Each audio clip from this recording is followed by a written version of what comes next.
Hello viewers, have a good day. Today I am going to make a video for geometric progression, which is a very important topic for ICSE class 10 as well as for CBSE class 11. So what is GP? A sequence in which each term can be obtained by either multiplying or dividing its preceding term by a fixed quantity is called geometric progression, and the fixed quantity is called common ratio represented by small r. First term इसमें भी हम ए से ही depict करेंगे. सो general term के लिए आपके पास formula है. General term for GP is a r n minus one. A is first term, R is common ratio, this is first term, this is common ratio, N is the number of terms in the GP and minus one क्योंकि हम उसको एक number कम करते हैं. अगला number लेना है तो हमें पिछले नंबर को डिवाइड या मल्टीप्लाई करना है. जैसे हम एपी में प्लस या माइनस करते थे तो इसके अंदर हमें मल्टीप्लाई या डिवाइड करना है. इसका फर्स्ट क्वेश्चन मैं उठा रही हूं यहां से. फिफ्थ टर्म जीपी की हमें 81 दी हुई है तो उसको हम शॉर्ट में कैसे डिपिक्ट करेंगे? हम T5 लिख सकते हैं कि fifth term is given as 81 in this question and its second term is 24. So second term it means T2 is equal to 24 and find the GP. Second term is T2. अब second term में अगर मैं value fill करूंगी तो general formula हमारा general term क्या है? A R n minus 1. N is 2 here, so 2 minus 1 it means 1. So it means A R is equal to 24.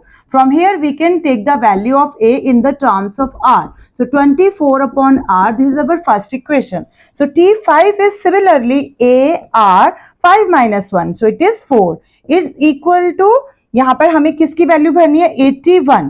So A की value from first equation we can fill here. It is 24 upon R and then R4 is equal to 81. So by cancelling this R3, so R cube is equal to 81 upon 24. Now कहाँ पर ये common cancel हो सकते हैं? 81 और 24. तो आपका यहाँ पर कॉमन टर्म आ जाएगा कटने के बाद ऊपर 24 और नीचे 8. इट मीन्स आर क्यूब की वैल्यू ये है और 7 आपको 27 पता है 3 का क्यूब होता है और 8 2 का क्यूब होता है. It means 3 by 2 cube is equal to r cube. So what is the value of r? Value of r is 3 by 2. So common ratio of this GP is 3 by 2. Now we can easily calculate A. 24 upon r. R is 3 upon 2. It means 24 multiply by 2 and 3. 3, 8 into 2, 16. So first sum or term of this GP is 16. Now first term is 16. हमने GP को calculate करना है. So first term is 16. हम इसमें कैसे terms लेते हैं? A R square, A R cube, A R n minus 1 तक हम पूरा ले सकते हैं. तो 16 हो गया. अब 16 A है और R की वैल्यू अभी हमने 3 by 2 कैलकुलेट की है. तो इससे क्या हो जाएगा? 16 into 3 by 2. इट मीन्स कितना आ गया? 8 3 24. Similarly we can calculate next term. 3 का स्क्वायर कितना हो जाएगा? 9 upon 4. यहाँ पर 4 4 16 and 9 4 36. Similarly we can calculate further terms like next is 54. So आपको 3 या 4 टर्म्स तक ही कैलकुलेट करना है if they are asking find the GP. थोड़ा सा मुश्किल हो गया. Let's start with the easy one. Find the 9th term of the series. 9th term आपको निकालनी है. सीरीज दी गई है 1 4 16 एंड देन 64. अब फर्स्ट टर्म इसमें क्या है? A इज इक्वल टू 1 है. R हम कैसे कैलकुलेट करेंगे? 4 डिवाइडेड बाय 1. इट मीन्स 4 हमारा यहाँ पर R हो जाएगा. यहाँ 16 डिवाइड बाय 4 तब भी हमारे पास 4 आएगा. Common ratio remains the same through out the GP. हमने कैलकुलेट क्या करनी है? 9th term of the series. तो इट मीन्स हमने T9 कैलकुलेट करना है. अभी हमने क्या डिस्कस किया था? A R n minus 1. तो A R और 9 minus 1. What is the value of A? It is 1. Value of R? It is 4. 9 minus 1 is 8. तो 4 की पावर 8 को आपने 4 को 8 टाइम्स मल्टीप्लाई कर देना है. Answer will be 6 5 5 3 6. That's all. इतने इजी क्वेश्चंस भी आ सकते हैं जीपी में से. ऐसा नहीं है कि ऐसे नहीं आएंगे. अब थोड़ा सा सिमिलर बेस पे ही एक और क्वेश्चन. आपके पास एक और जीपी दी हुई है. इसकी हमें 7th टर्म फाइंड करनी है. First term is under root 3 plus 1, second is 1, third is under root 3 minus 1 upon 2। ये हमारे पास जीपी है। अब हमने इसकी सेवेंथ टर्म फाइंड करनी है, T7 we need to calculate here. तो first of all we need to calculate what is A, what is R in this. तो A is under root 3 plus 1 and value of R is, हम कैसे लेते हैं, second term divided by first term under root 3 plus 1। लेकिन आपको पता है जब भी रैशनल नंबर आ जाएंगे हम नीचे नहीं छोड़ सकते, हमें रैशनलाइज करना पड़ेगा। रैशनलाइज हम कैसे करते हैं, साइन चेंज करके, under root 3 minus 1 under root 3 minus 1, ऊपर आ जाएगा अंडर रूट 3 माइनस 1, नीचे a plus b a minus b, a square minus b square. It means under root 3 divide minus 1 divided by 2। ये हमारे पास r की value आई है, a की value under root 3 plus 1 है। Now we can calculate term 7। So term 7 is equal to a r n minus 1 is 7 minus 1, it means 6। अब तक तो आपको याद होगा कि यहां जो n है उससे हमने एक रिड्यूस करना है नंबर। a की value under root 3 plus 1, r की value under root 3 minus 1 upon 2 और उसकी पावर 6 आपके पास यहां पर आ जाएगा। अब इसको कैलकुलेट करेंगे अगर, तो हमारे पास यहाँ अंडर रूट 3 प्लस 1 है, नीचे 2 की पावर 6 को हम कैलकुलेट कर सकते हैं और यहाँ अंडर रूट 3 माइनस 1 एक हम सेपरेट कर लेते हैं ताकि ये आपस में मल्टीप्लाई हो जाएगा। तो अंडर रूट 3 माइनस 1 की पावर हम 5 ले लेंगे और नीचे मेरे पास 2 की पावर 6 अभी बचा हुआ है। अब यहाँ पर ये क्यों किया गया है, a plus b a minus b बनाने के लिए, ताकि यहाँ पर अंडर रूट 3 का स्क्वायर इट मीन्स 3 माइनस 1 हो जाएगा और नीचे 2 की पावर 6 है। तो अंडर रूट 3 माइनस 1 की पावर 5 है और 3 माइनस 1 करेंगे तो 2 आ जाएगा। तो 2 और ये 2 की पावर 6 कैंसिल हो जाएंगे, तो 2 की पावर 6 में से एक कम हो जाएगा तो 2 की पावर 5 आ जाएगा और साथ में आपके पास अंडर रूट 3 माइनस 1 की पावर 5 चल रहा है। तो आंसर में अंडर रूट 3 माइनस 1 पावर 5 और नीचे भी 2 पावर 5। आप चाहे तो आप होल में पावर 5 ले सकते हैं या फिर 2 पावर 5 को आप कैलकुलेट कर लीजिए, 1 upon 32 under root 3 minus 1 power 5। ये हमारा है इस जीपी का सेवेंथ टर्म का answer, 1 upon 32 under root 3 minus 1 power 5। Next question is find the GP whose first term is 64. So A is equal to 64 it is given and the next term is 32. Next term means AR is 32. AR हमारा second term होता है, this is first term, this is second term. So AR is 32. So what is the value of R? R की value कितनी हो जाएगी, हम AR को ऊपर रख के नीचे A से डिवाइड कर देते हैं तो 32 upon 64 it means 1 upon 2 is the value of R here.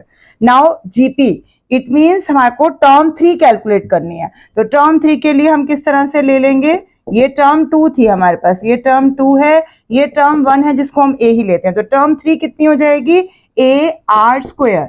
What is the value of a? It is 64, value of r and square. So 64 upon 4, it means 16. Next is T4, it means AR3. So 64 1 by 2 cube, 64 upon 8, 8. So हमारा GP क्या बन रहा है, 64 first term, second term 32, third term हमने 16 calculate किया, fourth term 18। You can calculate further कि आपके पास 4 आ जाएगा and so on. This is our GP. In next question, the first term of GP is 1. So A is equal to 1 here and the sum of third and the fifth term is 90 collectively. So third term and fifth term is equal to 90. अब तक आपको पता चल गया कि third term हमने कैसे calculate करनी है, AR स्क्वायर, और फिफ्थ टर्म कैसे कैलकुलेट करनी है, AR4, 5 minus 1 3 minus 1 is equal to 90। तो हम इसको कैसे सॉल्व कर सकते हैं, हम a को चाहे तो कॉमन भी ले सकते हैं यहाँ पे, और a का आंसर ही 1 है तो हम 1 को हटा भी सकते हैं। मैं 1 सब्स्टिट्यूट कर देती हूँ, हम इसको इस तरह से लिख लेंगे AR4 plus AR square minus 90 equal to 0। Substituting the value of a in this equation, R4 plus R square minus 90 equal to 0। अब R4 को हम कैसे लिख सकते हैं, R स्क्वायर का स्क्वायर, और इसको हम R स्क्वायर रहने देंगे, माइनस 90 इक्वल टू 0। तो R स्क्वायर को हम कुछ भी x पुट कर देते हैं तो हमारे पास क्वाड्रेटिक बन जाएगी। Let R square is equal to x, so this is x square plus x minus 90 equal to 0। So 90 हमें कैसे मिल सकता है, 10 9s are 90. So x square plus 10x minus 9x, and 10 minus 9 is 1. So minus 90 equal to 0. So x plus 10 minus 9 x plus 10 equal to 0. So x minus 9 and then x plus 10. It means x के हमारे पास दो answer आ रहे हैं. x is equal to either 9 or you can say minus 10. तो हमें square है तो square का माइनस में हमने लेना नहीं है. So it means r square. X की ओरिजिनल वैल्यू हमने आर स्क्वायर को ही यहाँ पर एक्सपुट किया था. So r square is equal to 9 means r के हमारे पास दो आंसर आ सकते हैं प्लस माइनस 3, क्योंकि अभी कॉम्प्लेक्स नंबर्स हम नहीं करेंगे. माइनस 10 वाली वैल्यू को हम अभी छोड़ देंगे. तो आर का हमारे पास वैल्यू आ गया. अब इसे हमने बताना क्या था, the sum of third and fifth term is find r. अच्छा ओके, आर की ही वैल्यू निकालनी थी तो आर की वैल्यू प्लस माइनस 3 आपका ये फाइनल आंसर हो जाएगा इस क्वेश्चन के लिए.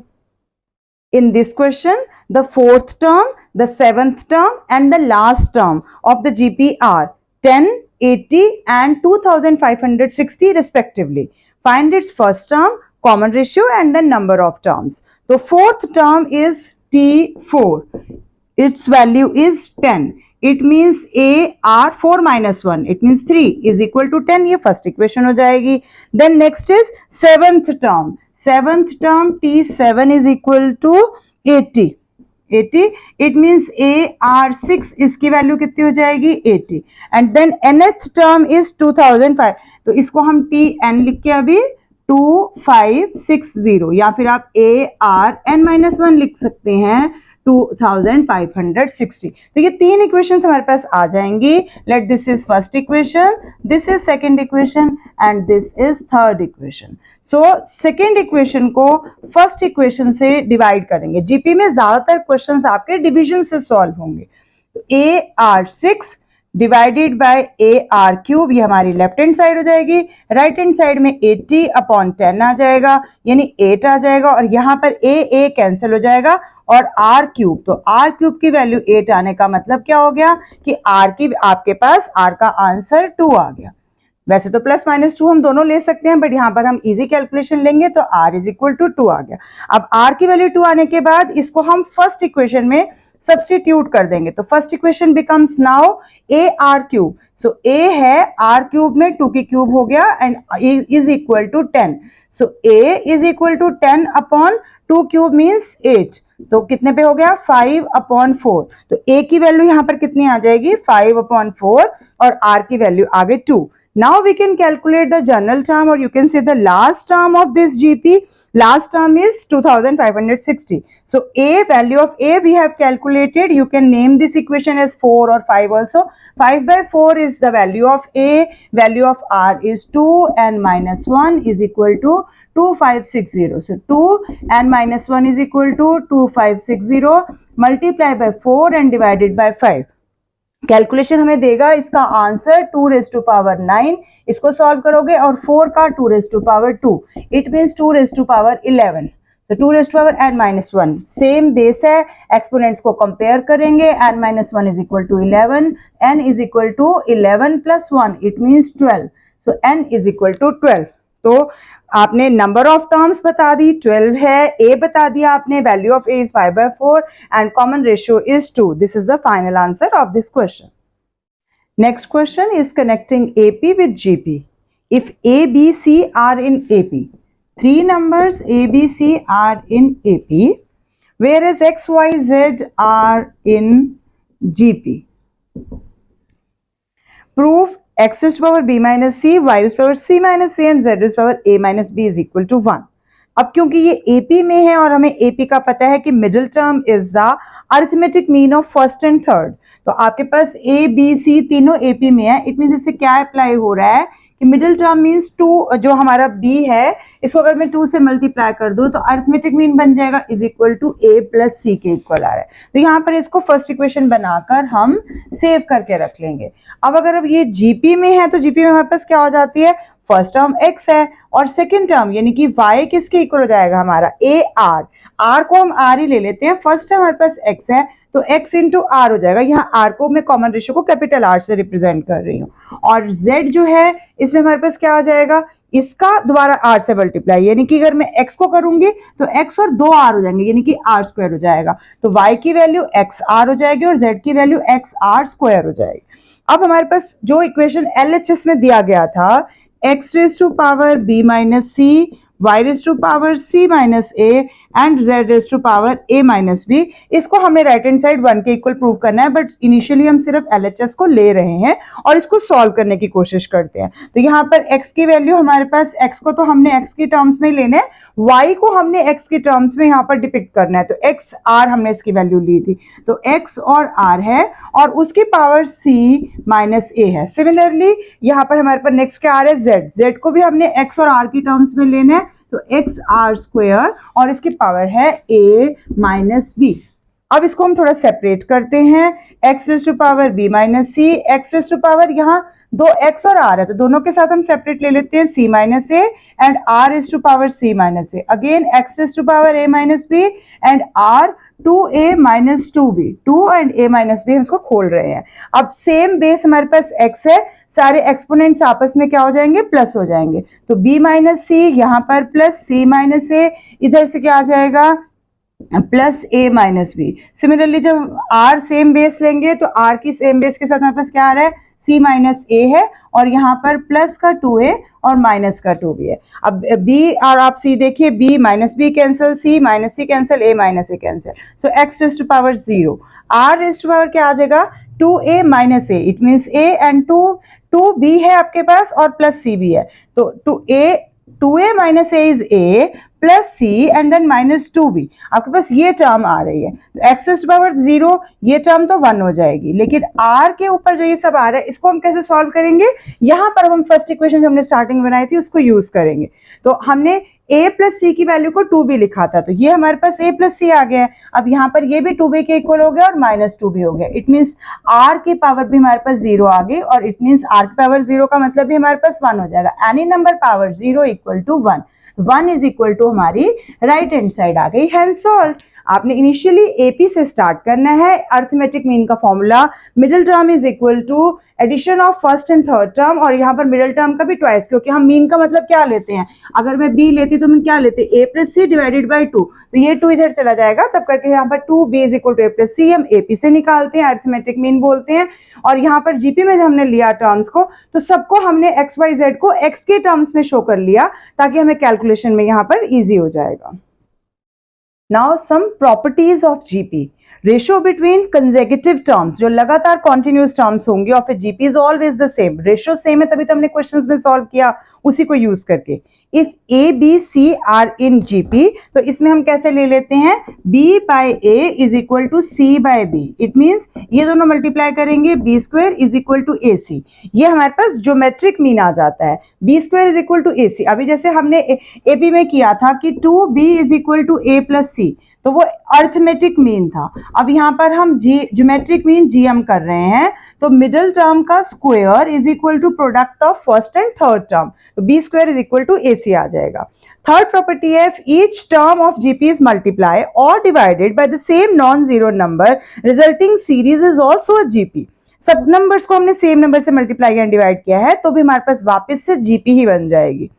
Series obtained by taking the reciprocals of the terms of a GP is also a GP। अगर मैं सारी टर्म्स का रेसिप्रोकल ले लेती हूँ तब भी ये GP ही होगा। ये प्रॉपर्टीज मैंने आपके साथ क्यों डिस्कस की है, क्योंकि आपको पता है एमसीक्यू में भी क्वेश्चंस आने हैं, तो एमसीक्यू में आपको इजीली प्रॉपर्टीज पूछी जा सकती है, तो आपको ये भी करनी है, सॉल्व करके नहीं, समझ के उनको बस कर लेना है आपने। चलिए कमिंग टू नेक्स्ट क्वेश्चन, आपका नेक्स्ट क्वेश्चन दिया गया है फॉर द जीपी, जीपी दी गई है हमें 1/27, 1/9, 1/3 and last term is 81। Find the product of the fourth term from the beginning, fourth term from the beginning, तो मान लेते हैं हम T4 ले रहे हैं, from the beginning and the fourth term from the end, तो हमें एंड से भी फोर्थ टर्म लेने हैं, तो लेट इट बी T-4 ले लेते हैं। इन दोनों का प्रोडक्ट हमें फाइंड करना है, ये क्वेश्चन मांग रहा है, तो पहले हमें इजीली सॉल्व करना है कि स्टार्टिंग से फोर्थ टर्म क्या है, फिर हम इस जीपी को उल्टा कर देंगे और फिर हम उसी को फर्स्ट टर्म मान के करेंगे। देखते कैसे करना है। अब यहाँ पर आपके इस नॉर्मल जीपी के लिए तो ए क्या है आपके पास 1/27 है, आर क्या है आपको पता है 1/9/1/27 कर दोगे, 1/9 और 27/1 आ जाएगा, यानी कि 3 आ जाएगा। तो आर की वैल्यू हमारे पास 3 आ गई और ए की वैल्यू 1/27 आ गई, यानी आप इसकी फोर्थ टर्म निकाल सकते हैं। वैसे फोर्थ टर्म यहाँ से भी निकल सकती थी, बट हमारा फॉर्मूला यही कहता है कि हमें पूरा प्रोसीजर शो करना चाहिए। तो T4 हमारे पास क्या आ जाएगा AR3।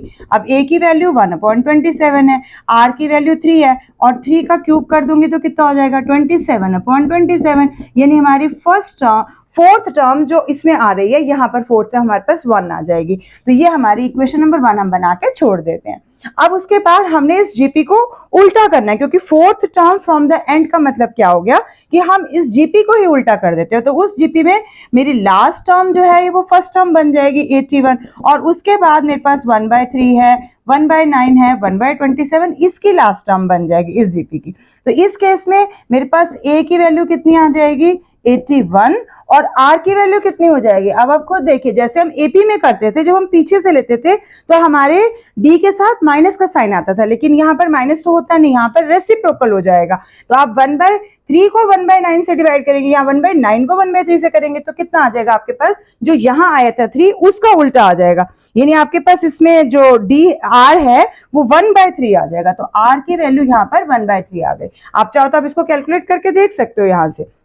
अब अगर ये आ गई तो यहां से इस जीपी के लिए मेरे पास फोर्थ टर्म क्या हो जाएगी, अब कैलकुलेट करिए आप फिर से, ए आर और क्यूब, लेकिन ये ए भी अलग है हमारा, आर भी अलग है, क्योंकि हमारी जीपी ही अलग है, तो इनको डिस्टिंग्विश करने के लिए हम डैश लगा देते हैं। तो ए डैश मेरे पास 81 है, आर क्यूब मेरे पास 1/3 का क्यूब है, इट मीन्स 81/3 का क्यूब कितना हो जाएगा 27, और 27 पे ये 3 पे कटेगा। तो fourth term from the end जो आ रही है वो मेरे पास 3 आ गई। ये सेकेंड पार्ट आ गया। फर्स्ट पार्ट में हमारा 1 था, फिर हमने fourth term from the beginning हमारे पास 1 है, fourth term from the end हमारे पास 3 है, और इन दोनों का प्रोडक्ट हमारे पास निकाल के 3 ही फाइनल आंसर आ जाएगा। उन्होंने यही पूछा था, find the product of fourth term from the beginning and fourth term from the end. तो हमने बिगिनिंग वाले को तो नॉर्मल सॉल्व कर लिया, एंड वाले को सॉल्व करने के लिए हमने जीपी को ही उल्टा कर दिया, और फिर उसका जो आर था वो हम डायरेक्टली भी पहले वाले का रेसिप्रोकल ले सकते हैं, आप चाहे तो आप शो भी कर सकते हैं। यहाँ पे 1/9 को 1/3 से डिवाइड कर दीजिए, आपके पास आंसर आ जाएगा। With this, I conclude my today's video. I hope I was able to make you understand this chapter. In my second part, I will cover some difficult problems and problems related with sum of GP and word problems also. Thank you for watching till the end. Keep watching, sharing and subscribe to my channel. Please don't hesitate in asking questions in comment section. I will definitely reply your queries. Thank you.